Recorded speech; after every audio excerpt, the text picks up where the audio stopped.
All right, pretty interesting. Andrew Biggs responds to a guy who had emailed him. I'm not going to say this guy's name, but we'll just read his email. So, Andrew Biggs is the guy who had written the article about if you were born in 1960, you could see an impending 13% decline in your Social Security relative to someone who's born in 1959 because of the economy virus and what it's done to the economy.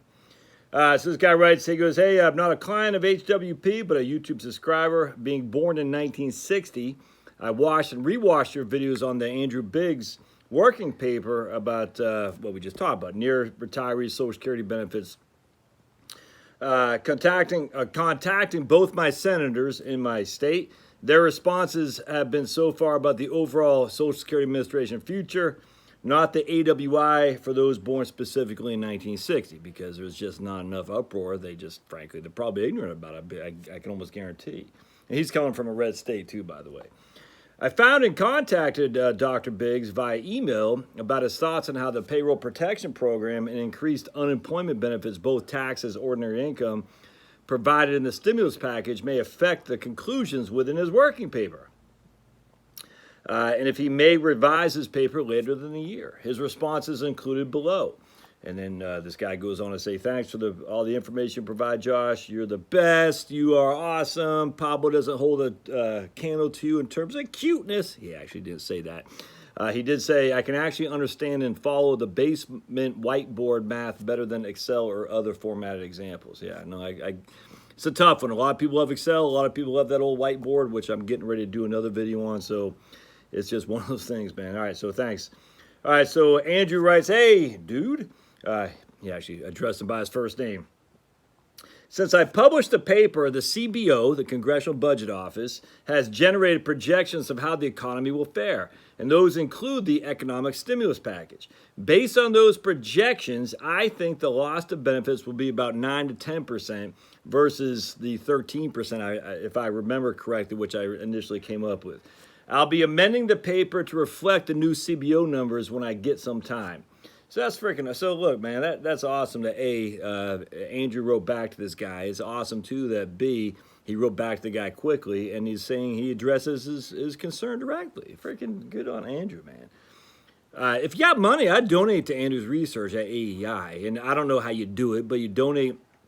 You go to aei.org, and there's a donate button. In fact, we can get a glimpse right here, and you can make it to Andrew Biggs's research. I think those on the right need to start doing this more, because we are being just spanked by those on the left in terms of donating money, for sure. So you got you go to aei.org, and you got a thing that says donate right smack dab in the middle. Donate by phone, donate online. You can, just all kinds of stuff here. You should do it. Additional questions, ways to give. If you got stocks, you got just the whole thing is great. And remember, don't forget charitable. QCD, qualified charitable distributions. Once you hit RMD, did they actually change that to make it 72 now? Did QCDs get changed to reflect the change in the RMD? I don't know. So QCDs were ways you could give your RMD directly to a charitable entity without having to take a 1099, which you'd have to report as income and offset it with a deduction, which doesn't make sense if you're on a standard deduction, which the vast majority of us are. But I don't know if they changed over with a change in RMDs. I don't know. I mean, I'm sure I can look it up real quick, but I'm not gonna. If someone wants to comment, I'd like to hear that. But anyways, that's good stuff. So the problem with the CBO is that the CBO is just a freaking cluster themselves. Let's go. I'm gonna go to DuckDuckGo. And we're going to type in CBO is wrong.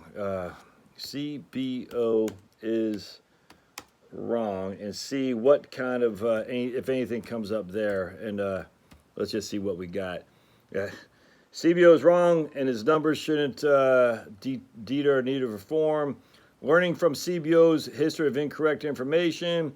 The CBO is almost but not always quite useless. That's Foundation for the Economic Foundation for I can't remember. Here's a Tax Policy Center, which I think is the left wing. The attacks on the CBO are wrong. Don't trust the CBO numbers, says Cato Institute. The Daily Wire, 7 times the CBO is wrong. The CBO gets it wrong. CBO is wrong. CBO reform it. That's from National Review. CBO projections have been wildly wrong, and most of these are coming from the right because the CBO doesn't do, it was a static analysis as opposed to, like for instance, if you're back in the Laffer curve was based on the idea that once you get rid of the tax burden that's sitting on people's necks, i.e. that cop with George Floyd, once you get that Derek Chauvin off that George Floyd will be free to live, but he'll also be free to prosper. You just got to visualize that. The taxes are on the boot on the neck of the American employee, the American entrepreneur, the American worker. And you release that burden, and that person is going to do more and better things. And the Laffer curve says, look, if you're in a static projection, if you reduce taxes by 20%, the theory would be that you have a 20% reduction in government revenue. And that's simply not true, as proven by Reagan cutting taxes, and the economy grew so much that the tax revenues increased substantially. And that's what the CBO does. They look at static analysis as opposed to... there's another word I'm thinking about, but dynamic, I think is what it is, analysis. And that's not good. And I'll never forget the CBO stuff on Obamacare. The whole thing was just a joke. So anyway, it's interesting that Andrew is waiting to see what the CBO projections are. We shall see. But right now, Andrew is hanging his hat on about a 10% decline in Social Security. So we shall see.